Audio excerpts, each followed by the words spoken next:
Hi, everyone. Welcome to the JKLMedia podcast, where we talk pop culture, genre, TV shows, books, comics, music, all kinds of things. And today we are beginning a very short series on the Peripheral, an Amazon series based on a William Gibson novel. And I'll talk about that in a minute. So there's 8 episodes, so we're going to be covering 2 every week. And I am here with my lovely and talented co-hosts, Lou. Hello. Hello, everyone. And Jesse. Hi, Jesse. Hi, Karen. Hey, Lou. Hey, Hey, long time no hey. see. Yes. 20 seconds.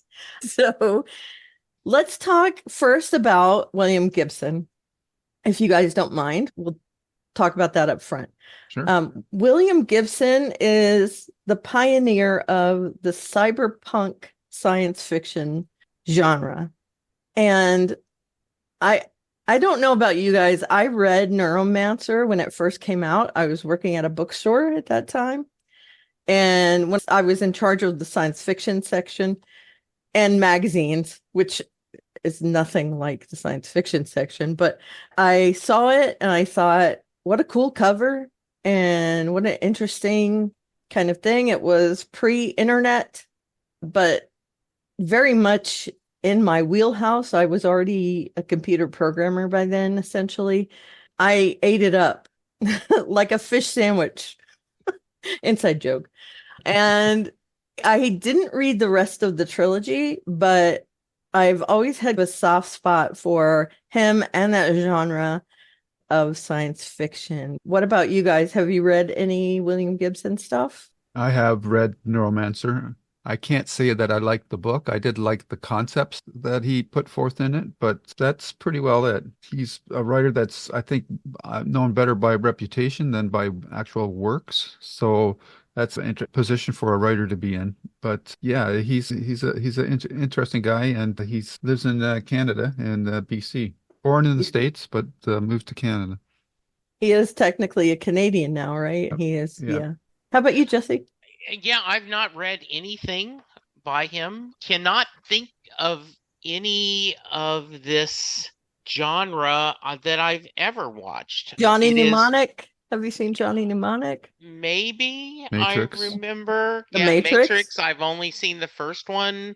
Oh, It is wow. just, it's, Not it, something And that, even stuff like Minority Report, which I haven't seen, just so you know, because I hate Tom Cruise. Blade Runner. oh, So, Blade I, Runner, definitely. I've never seen Blade Runner. Oh my God, Yeah. Jesse. Audible Uh, gasp. I know. Hand in your Uh, nerd card. Yep. yeah, did Although there's stuff that I should hand in my nerd card for. So, Well, we all have it. Yep. a yeah. few years ago, we actually did that when I was part of Southgate Media. We did an episode where 4 or 5 hosts of the different podcasts joined, and we talked about things we had never watched, our blind spots of things. In nerddom. Yes, That's and everything. And in each of it was exactly what you guys said. What? I can't believe, right? Yeah. And it was different for everyone, Sure. right? So yeah. So I do not normally care for, as you guys mentioned, that I tend to like more human stories, and this isn't something that's in my wheelhouse, Okay. right? That's why when this originally came out, I'm the only one that hadn't seen it. And Out of the 3 of us. yeah, and Yeah. to be honest, I don't know if we weren't talking about this after 2 episodes, would I keep watching it? Okay. I Yeah, get that. yeah, it just and when we get to other details with it. So yeah, so this is just something that it is a blind spot in my fandom. Okay. He also wrote the concept for Johnny Mnemonic, just so you know. Okay. He's done other stuff that you've heard of, at least. Yeah. At Neuromancer, I'm guessing you've heard about it at some point, even if you don't remember it. It I was do not. really big in the 80s, but I know I have no idea. okay. Yeah. If you don't like the Peripheral, and Lou doesn't like Neuromancer as much, I wouldn't recommend reading it. It is very niche. I'll say that. It's not for everyone. I would equate him, and I'm blanking, but he's an author like the guy who wrote Naked Lunch. It's definitely not for anyone, but the concept is interesting, if that makes sense. I really do find that his stuff is a slog sometimes. There's a lot of stuff that goes into his works that maybe some people wouldn't get. And I'm not saying you wouldn't get it. I'm just saying. No, one of the things that not talking genre, am not a fan. I think we've talked about this before. I'm not a fan of Tom Clancy because it's too much. There's too much technical crap in it. Right. Versus I love Clive Cussler. Right. Because Clive Cussler says, oh, there's an underwater submarine and we're going to get in it and go on a trip. And he doesn't talk about all the dials and machinery. And while Tom Clancy will spend 3 pages just talking about the design of the. So when I hear this cyberpunk, my mind immediately goes, there's going to be a lot of technical babble, and I just don't care about it. So, yeah. I get it. Plus Tom Clancy is kind of a dick. But anyway. Okay. Oh, yeah, I've met him. Just so you guys know. I worked at a bookstore when his novels were coming out, and he came for a signing, and he was mad we didn't have a banner up. So yeah, that was interesting. We're going to talk about The Peripheral, which it's the first book in a trilogy that's not finished yet. It's called the Jackpot Trilogy. The plan was to have 3 seasons that covered all 3 books. But because of the writer's strike late last year, November 2023, they decided to scrap any further seasons of The Peripheral. I don't know what the minutia was there, why specifically, because it's technically already written. But apparently they do have to rewrite for the screen. There was some sort of conflict with that, and they decided we don't want to wait. We'll just scrap it. I think that we get a full story with it. There's like a seed for a second season, but nothing that makes you mad that there isn't a second season, if that makes sense. So when you guys get to and I know Lou's seen it, when you get to the last episode, it's fairly wrapped up. And I like it very much. My husband and I watched it. I'll say he didn't get it quite as much as I did, but he liked it. He's not a programmer. He doesn't have a computer background, even though when he got to know me, he decided to invest time in that. Now he builds computers and stuff, which is cool, but I'm digressing. So we watched the first 2 episodes, and Jesse has already hinted that he wasn't a huge fan yet. And I'm going to say yet because I'm hoping that you do end up liking it. Even just a little better would be happy for me. But there's a lot of gaming components in it. There's technology. And so I'll ask you guys first to talk about. Perhaps you should do a quick overview of what the Peripheral is about. Sure. Okay. The Peripheral is about a girl. Essentially, she's the main character, the protagonist.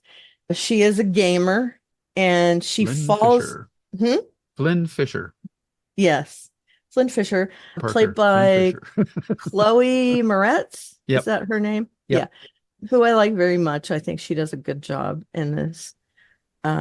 There's a lot of people in this that you would recognize, but their names aren't out there. Chloe Grace Moretz is really the only huge name in this, as far as I know. Maybe you guys will tell me differently, but she's a gamer. She is better at gaming than her brother. Her brother plays a Call of Duty game for money.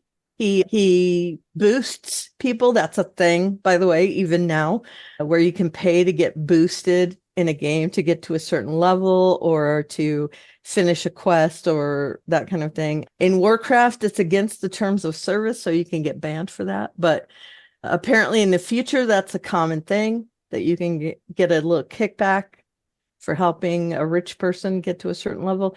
She's better than he is. He sometimes gives her the virtual headset and has her play for him. And that kind of sets up the whole premise that he has sent a prototype, quote unquote, a prototype for some sort of I don't know that they call it a game, they call it a scenario.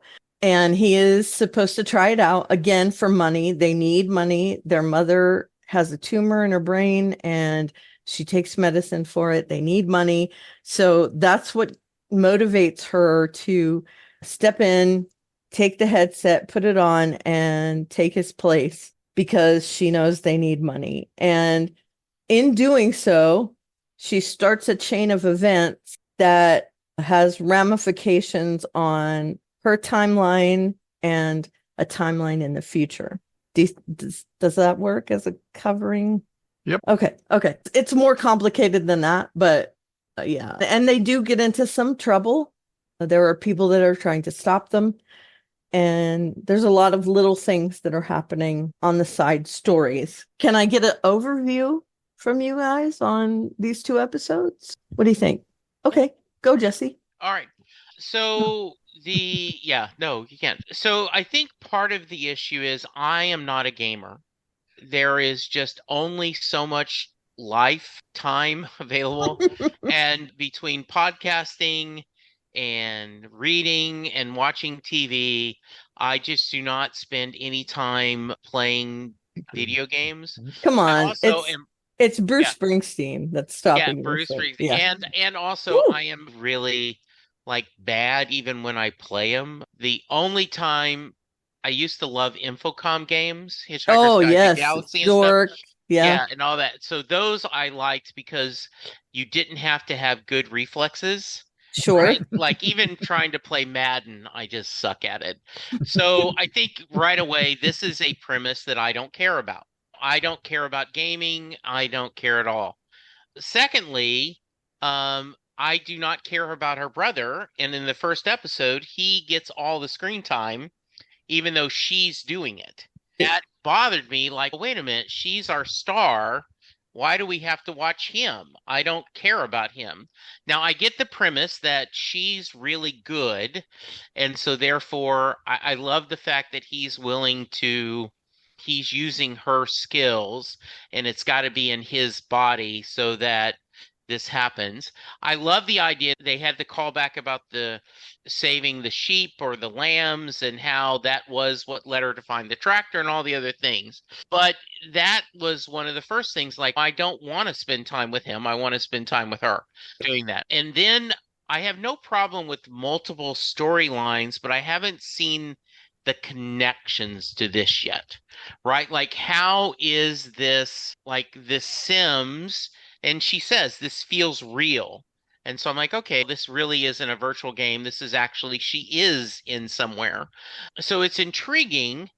And I like our star.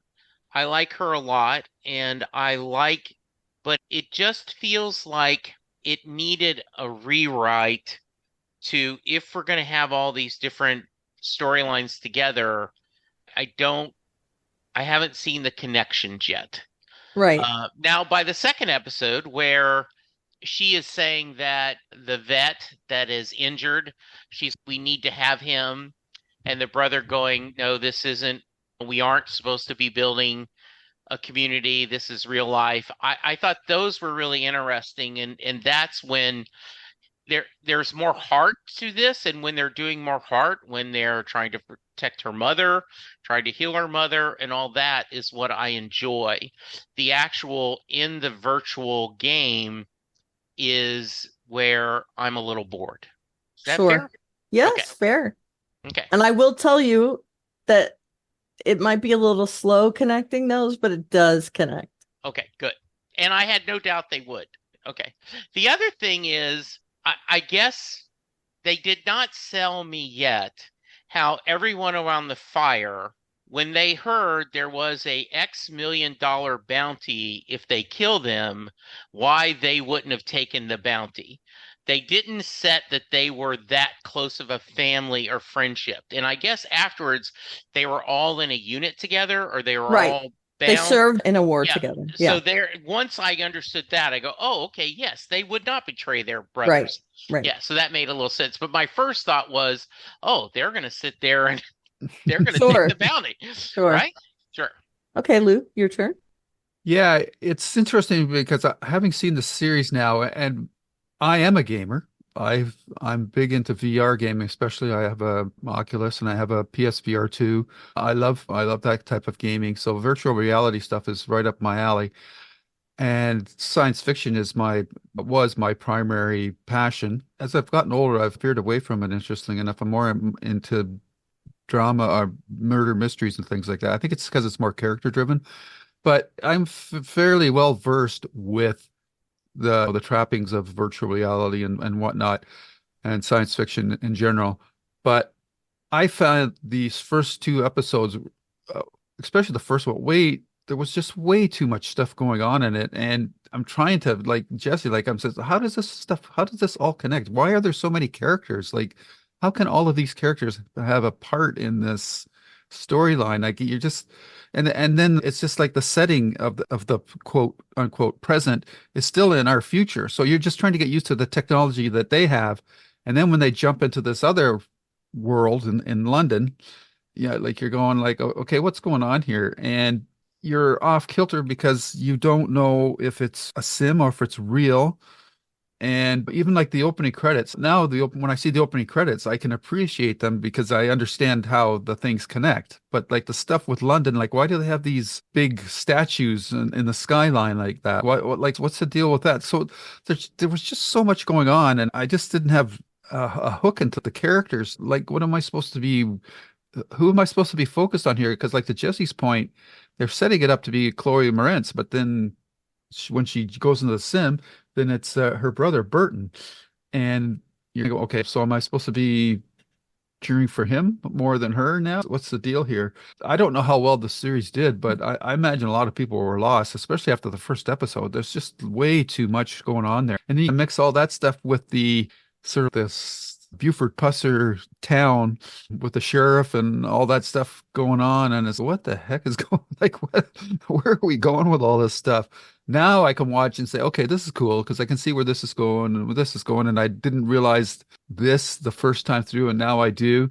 And the one character, Corbell Pickett, who's like the town bad guy, he's got the mustache and everything. When he's in that Havana sim, you can see like how the characters are really realistic looking, but there's still that smoothness to their features in that's not quite real. So there's little touches like that, and I realized, boy, they did a really good job from a production and technical standpoint on doing this series, and so they must have spent a lot of money on it.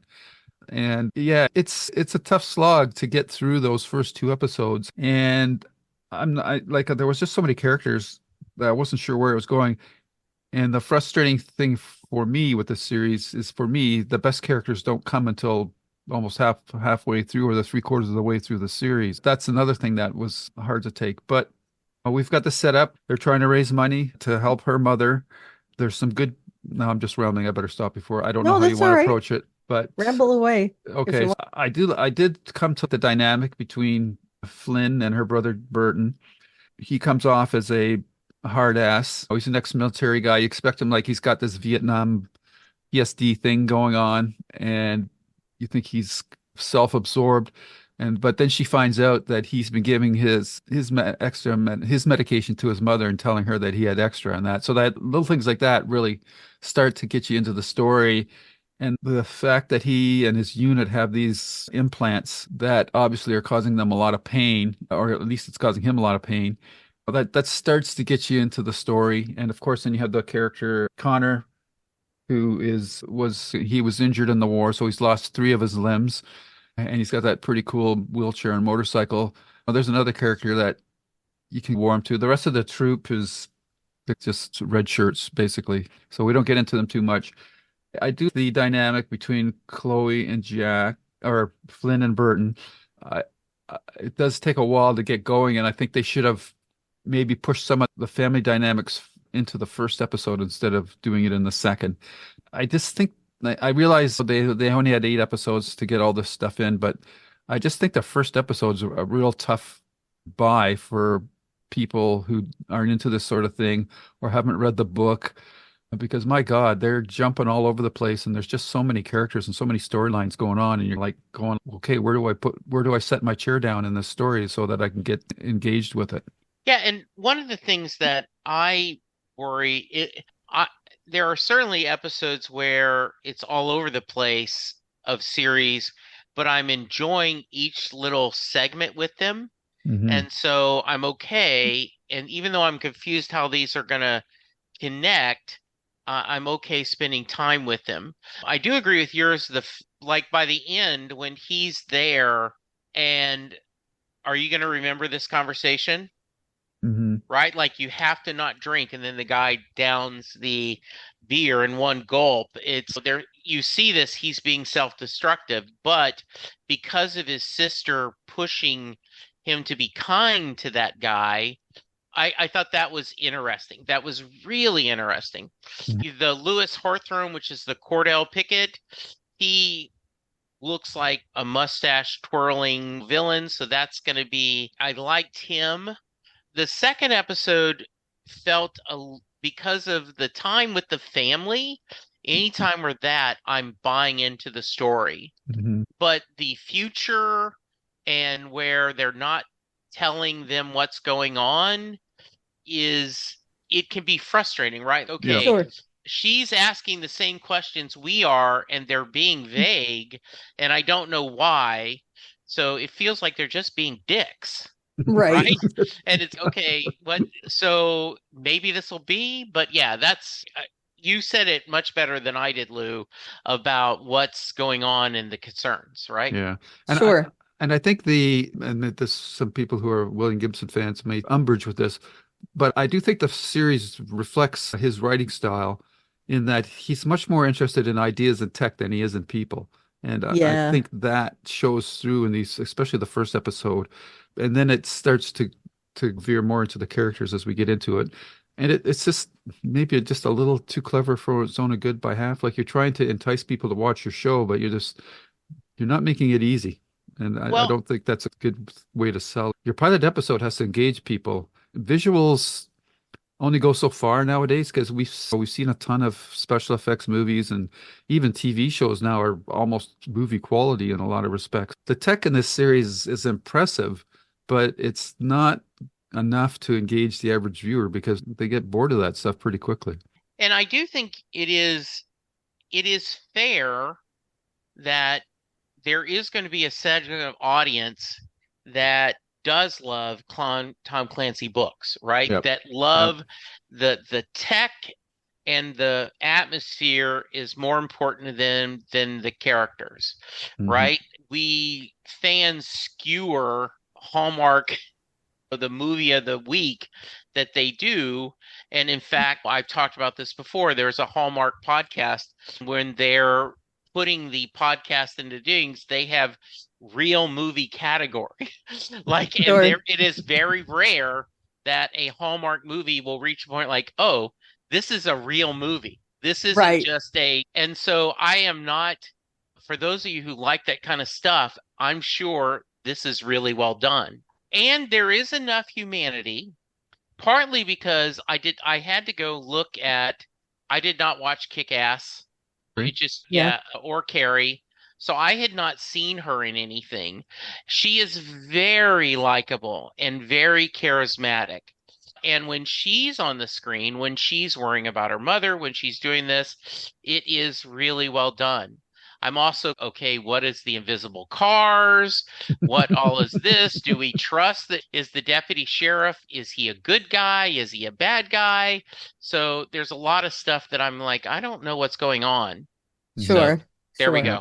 Yeah. And let me just say that when I watched this the first time, Hmm. my husband and I discussed it, and we had a similar mindset. Him more than me, that he was like, Okay. I don't know if I want to watch it. But for me, I'll admit I'm into the tech side of things. Yeah. I don't like too much of that, Mhm. but I love seeing this near future type tech, like, and it's post-apocalyptic too. It has all these little things that I'm a sucker for. And so I think that's why I got into it so quickly, more than you guys did. So That's just where I'm coming from. And our listeners should know there is always the option for one of us to say, I'm not interested in that. Let's find something else. Jesse could have said, no, thank you. I don't want to talk about the Peripheral. So I'm hoping that he has enough faith in me. And you guys also did this with devs. That also was a very odd, but I'm glad you stuck with that. And I'm hoping that you will end up, if not loving it, liking it more. And as we talk about behind the scenes, right? Like we take turns picking things, and so it's enough for me to stick with it, because if you say this is interesting, I want to talk about it. I think part of the fun of this is, okay, why did Karen want to share this, what we do, and getting outside of my comfort zone, because there is so much out there that there is easy stuff. And for example, I didn't know about devs. And then I ended up going, wow, I am so glad we did this. Same thing with Severance, right? Like I had not planned on seeing this, and now then just amazing. So it's fun that sometimes, and if you can hit 50% on stuff, we're doing great. And you've hit way more than 50%. Okay, good. So I'm hoping you have faith. I do. Because Lou and I both say it's worth watching. Yeah. At least I hope Lou is saying that. Yep. Yeah, definitely. Yep. I came to like it quite a bit by the end. Good. Okay. I think the biggest, and I'm curious to hear your thoughts on this, Jesse, is this whole conceit about people going into the sim and going into the future. To me, that was like, okay, how does that work exactly? And they don't really get into it too much yet, but they do mention quantum tunneling. And I'm going, okay, so that's anything nowadays. In the 50s with science fiction movies, it was the atom bomb or the H bomb mutations were responsible for everything. Now everything's quantum physics or quantum, in this case, quantum tunneling.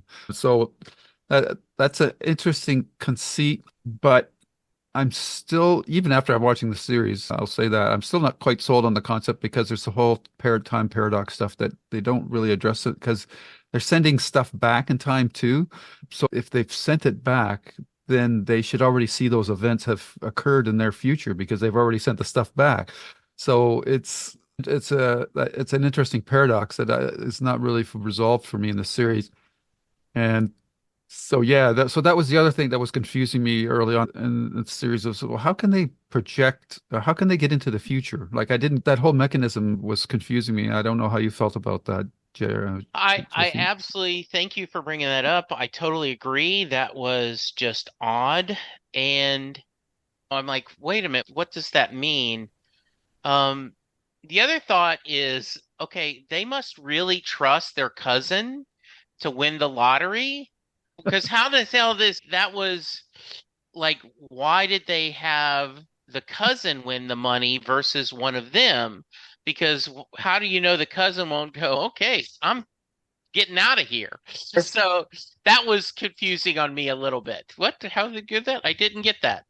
Yeah, boy, I guess Lou and I are in sync on this, because yes, now that you mentioned, okay, wait a minute, there's time travel, and I get that your mother's going to die. We've sent this. And that was funny where, it's like pulling out weeds. There's a 57% chance this will work. And she's like, I guess you guys have a different definition of killing weeds than we do, was a funny back and forth. Mm-hmm. And even though I saw it coming, when she gets up in the middle of the night, our heroine, and I know it's the mom in the kitchen. Sure. I just know that's coming, but it's still a beautiful reveal. Yeah. And to see that was like, okay, this is nice. The family dynamics are what's I'm enjoying the most. And even after, I was intrigued by our villain getting the $250,000. Because this is just some crazy sim. He gets a chance to have a virtual wild night in Havana. And his wife's okay with that, right? Because this is it's virtual. Go have fun. Well, she joins him sometimes. Apparently. Yeah, and to have that I think it was interesting. He's virtually smoking a cigar and literally smoking a cigar, Yep. everything. That was interesting. But anyway, I was rambling. Go Yeah. back for it. All the Yeah. tech he has to wear versus what Yeah. uh, Sure. Flynn wears with that mind Yeah. crab Yeah, exactly. Yeah. crab head thing. Yeah. Yeah, there's that. Yeah. I will say quantum tunneling is a thing, and I'll read you what it is. In physics, quantum tunneling, barrier penetration, or simply tunneling is a quantum mechanical phenomenon in which an object, such as an electron or atom, passes through a barrier that, according to classical mechanics, should not be passable due to the object not having sufficient energy to pass or surmount the barrier. And of course, this is near future. It's in 30, 2040, something like that. I don't remember. The present day But of the series is 2032. Yeah, Yeah. it's Right. 8 or 10 years ahead of us. Yeah. Yeah. But the London thing is 2070, 2090. I can't remember. It's 70 years past 70 years in that. the future. Okay, so it's 2090-ish. 3000. Yeah. So they're implying that her brain, the waves from her brain have broken that barrier between 2032 and 2090-ish, that they can pull her. And I will say, Lou, the reason that they don't see the effects in the future is because they have split. That's why they call her. Oh, that's right. Yeah, stub. Thing a That's stub. right. Yeah, so every time they connect with her, a new timeline is correct. created. Yeah. So nothing that happens in the past will show up in the future because it's a Right. whole different timeline.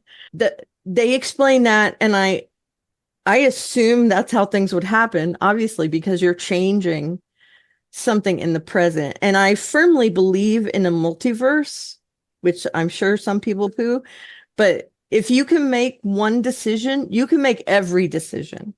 So every time you make a decision, there is another you in another universe making the other decision or another decision. And I guess that's why I'm so into dark matter and all that stuff. I buy into it 100%. I am the time travel thing right up my alley. You guys know I love time travel stuff. And I also believe that, and this is something contradictory to this show, I think that you will never be able to go back in time, ever.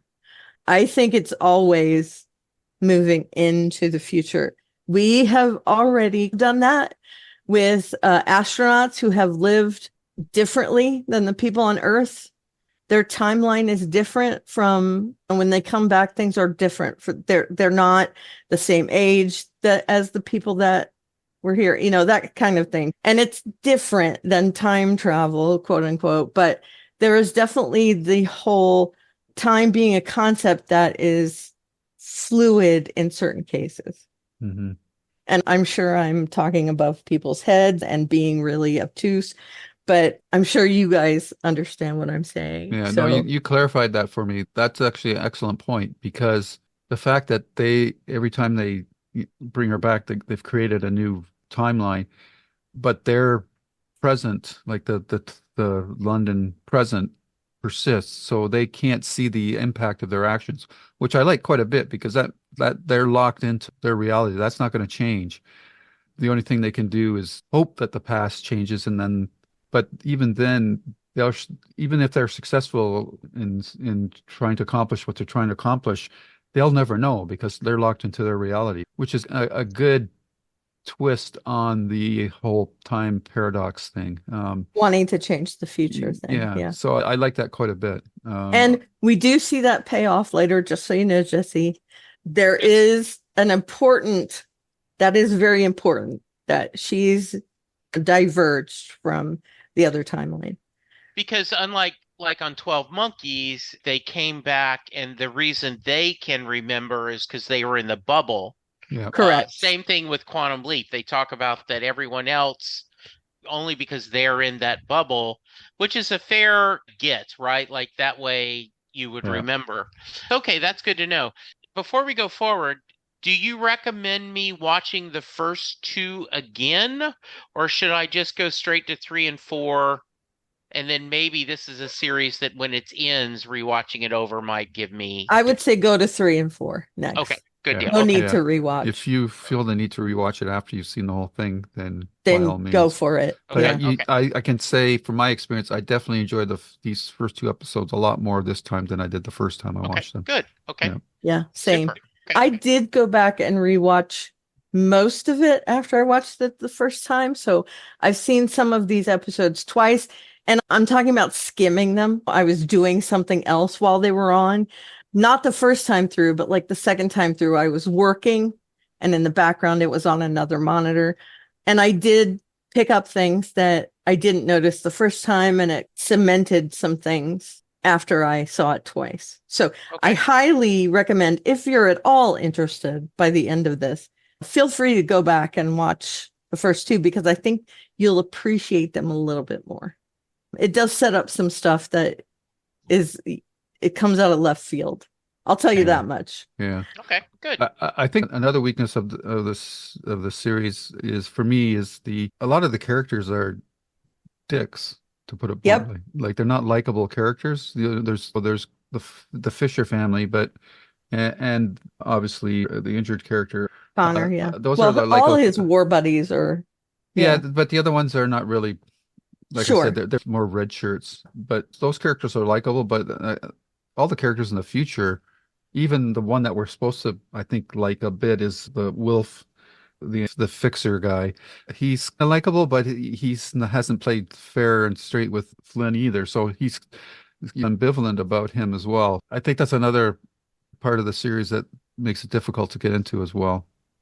Agreed. But and again, you do learn more backstory about Wilf later on. But for Jesse, I don't know if you caught it. There was this one scene when Flynne is in Jack's body in the future, and he goes to that party, and there's all those people at that reception there, and she pointed out that one character, Charisse Newland, who was the black lady. Did you ever watch Bly Manor? No. No, oh, it's too bad, because she's in that, and she's fantastic in that series, and she's good in this one too. But she plays two totally different characters. The one in Bly Manor, you really love that character. Oh, Bly Manor, yeah. Sorry, I thought you said blind. Oh no, no, she's maybe good in that. Maybe I did. It was just my stumbling over words. But yeah, she's really good in both series. But in Bly Manor, she just plays a much more really likable character, and she's good. Yeah, she was also in The Haunting of Hill House. Not a big part, a little part. Yeah, a little part. Yeah. But she's very good in Bly Manor. She plays a pretty significant part in that. Yes, very significant. Yeah. Yeah. She's been in a lot of things too. She's one of those type of people. She's going to be in The Fall of the House of Usher. Oh no, she was in it. Oh yeah, she's one of the siblings on The Fall of the House of Usher. Yeah. Yeah, she's in his stuff a lot. Yeah. Mike Flanagan. Yeah. Yeah, she's good. With this series, I could say with the first 2 episodes, the groundwork has been laid. And I think you should find your enjoyment increase as we get into the next couple of episodes. And I thought it was an interesting discussion, the empathy bonus. Right. The idea that the game rewards you, but in real world there isn't. And that's not, I had a friend once that said, I was talking about I'm doing something to try to get good karma out in the universe. And he said, but if you're trying to get good karma, doesn't that make it where it's counterproductive and you shouldn't be rewarded? But I like to think that, and I partly because that's my nature, is that hopefully doing the right thing in the long term will result in a better life for everyone. Right. And you're doing it without the expectation of getting something back. Yeah. Yeah. And that's the whole point. We've talked about The Good Place. And that's the whole thing behind The Good Place is you can't, once you have motivation to do good for yourself, then it doesn't count anymore. Oh yeah. I love that empathy bonus. Yeah, it's nice. Yeah, so I am intrigued. I am much more intrigued after our discussion now than I was beforehand, though there were enough by the second half of the second episode. I was enjoying this a little more, and we'll see. I do think the time travel is going to be interesting, what they're trying to do here. But I'm looking forward to going through 3 and 4 and seeing where we go next on this. Yeah, you're not alone about the first episode. I was there too, a little more invested because of the whole gaming thing for me. But yeah, that's fair, I think. So I have one more thing to talk to you guys about, and it's just a tiny little thing. But what do you think of that 3D printer business that they 3D print? Because we're getting close to that, right? Yep. You can 3D print medicine. You can 3D print stuff for a house. Yep. As long as you put the right chemicals into the printer. Okay.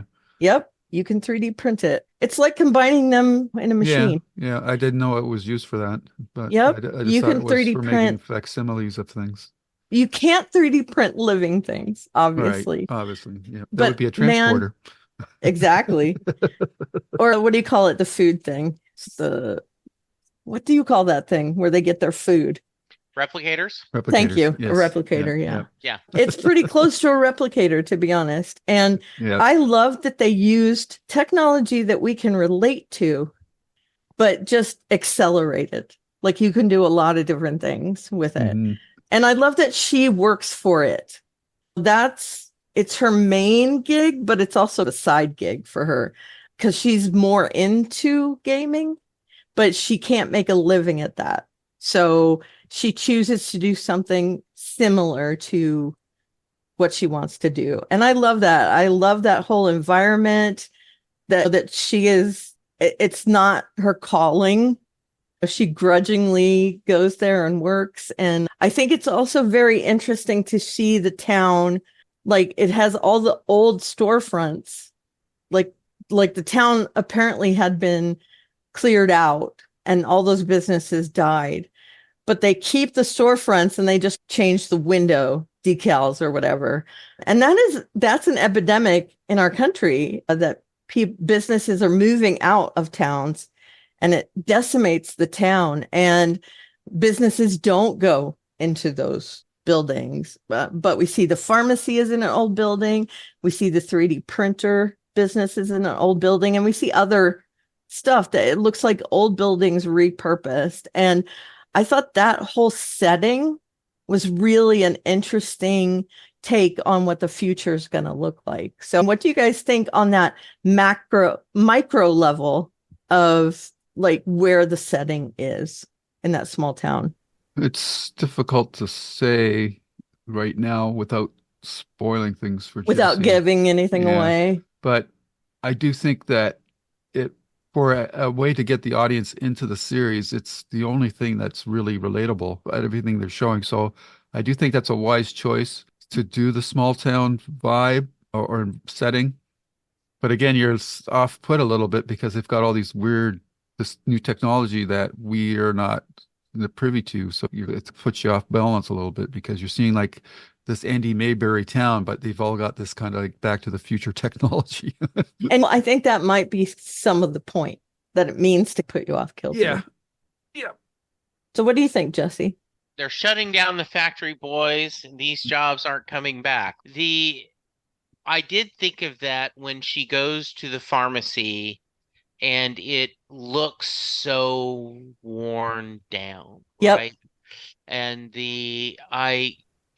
so I do think that is interesting, these small towns. And this is a reality that I'm not involved, but I have seen people talking about. Commercial real estate is in a pretty bad place because of after the pandemic, so many companies have gone virtual. And so you don't need that office anymore. Yesterday we were at lunch and Linda mentioned that we were out of Cokes. And so while we were at lunch, I went to the app. I put down what we needed from our local grocery store. I said that I'd pick it up in 2 hours. By the time we were done with lunch, they sent me a text that's ready. I drove to the parking lot. I texted, they come out and they put the They load everything up. Yep. Groceries in our back. And Linda said, you hate going into the grocery store, don't you? And I'm like, it's just so much easier, What's right? the point? Yeah. Yeah. And so I, I understand that local bookstores need support and I feel bad, but it's just so easy to go to Amazon and just Sure. pick up a book and go. So, yeah, I think it is really, I think that they may be underestimating that it isn't going to take till 2030 for this. It could be even sooner. But Correct. yes, that does make the idea. The other thing is the company I work for now, our CEO just left the company and is working for a company that manufactures electric bikes. And Oh I saw yeah, I her love her electric electric bike. bike. Yeah, and they said that he recently did. He says he thinks in the future that they'll have an EV car and they'll have a fuel car because for short trips, the EV will work better, but you'll need a fuel car or a hybrid for longer trips. And then he says, and I believe that for even shorter trips, electric bikes are going to be something that people will want to do. I thought of that. Yeah, it is setting up a realistic world, but it also is that one of my nitpicks is it's $1,000 for one pill, yet the inflation doesn't seem to be as equal. Like $250,000 is still supposed to be a lot of money, but it costs $1,000 for just one pill. Through the underground Okay. place. Okay. They can charge whatever they want, right? The drug dealers. That's So a good that's point. Okay. but through the pharmacy, we don't know how much it costs through the Yeah. pharmacy because it's paid for already. Okay. But yeah. Yeah. And I do love the electric bike. Those have existed for a long time with Yeah. motorized bikes and stuff. So it's cool to see her riding this. And Yeah. also Connor's wheelchair and everything. I love seeing that near future type device. Very cool. Mhm. Thank you for bringing that up. Yeah. All right. We don't give grades for these, but I'm glad you guys are watching this with me. It's not my favorite series of all time, definitely, but I was impressed with it by the end. And I like that Lou feels the same way, at least. I'm hoping you're nodding. And I'm hoping that Jesse will like it. Although if you don't, I won't feel bad either. I get it. But at the very least, having you watch something you haven't seen before. And hopefully we're introducing other people to it. Yeah. I think there's so much out there that it's nice to explore something, as I said, out of my comfort zone. Sure. Yeah. And you might like it, and it might send you down a rabbit hole of other things that you would enjoy and that kind of thing. Yeah, for just a slight side note, my wife and son always laugh that when we go to a restaurant, I am the one that will order something different. They tend to order the same thing. And 2 weeks ago, we went to a Tex-Mex restaurant that we'd only gone once or twice, and they had Mexican fried rice on the menu. So they took Spanish rice with chicken and beef fajita mixes with peppers and cheese all mixed together, right? And I'm like, God, that sounds really good. And I really didn't like it because either the cumin or some kind of seasoning just didn't enjoy. Overpowered it, maybe? Yeah. And they were like, why aren't you going to complain? I'm like, no. I tried it. I tried it. I didn't care for it. I'm okay. It's not their fault you didn't like it, right? Yeah, exactly. And so same thing, right? I like trying different things. And if it ends up I like it, great. If it doesn't, we're okay. You had a different experience. Yeah. The good thing about this series, it becomes much more character focused as it goes along. Yeah. Oh, good. Yeah, it set up all the technology.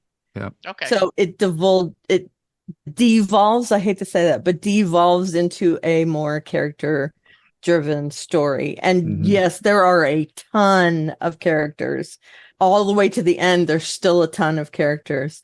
But you do end up seeing connections between them all, and you understand where they fit in the story. So super. All right. So thank you for watching these 2 episodes with me, and we will continue next week with episodes 3 and 4. And let's just end up with telling me where people can find you. So, Jesse, how about you? Yeah, I am at Jesse Jackson DFW on X, aka Twitter. You can hear me talking the new Doctor Who on Next Stop Everywhere, the Doctor Who podcast. Will Goody Chadway is really off to a great start as the Doctor. I've really enjoyed these. And then I have, as we're doing this, there is a pretty cool Set Lusting Bruce episode that's coming out. A Nancy Barr had, I won't get into the whole story, I talked about it in the episode, but she ended up getting 4 of her friends that they only know each other because through Bruce Springsteen. None of them live in the same town. We joined for a round table discussing their fandom as females. And so it was a really great roundtable that I was able to move around and talk. So check that out on Set Listing Bruce and Next Stop Everywhere, as I talked about. And I'm looking forward to on this channel when we're talking Babylon 5, because we are getting close to the end of season 4. We are. Yeah. Okay, Lou, how about you?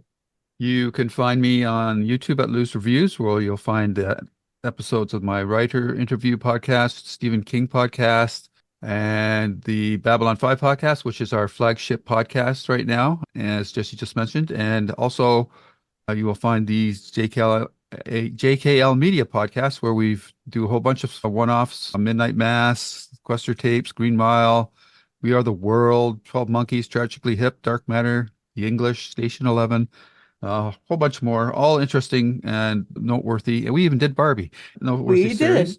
And yeah, I'm looking forward to this week. This Tuesday, Stephen King's newest book gets released, You Like It Darker, which is a collection of 12 short stories, including one which is a sequel to Cujo. So yeah, exciting times.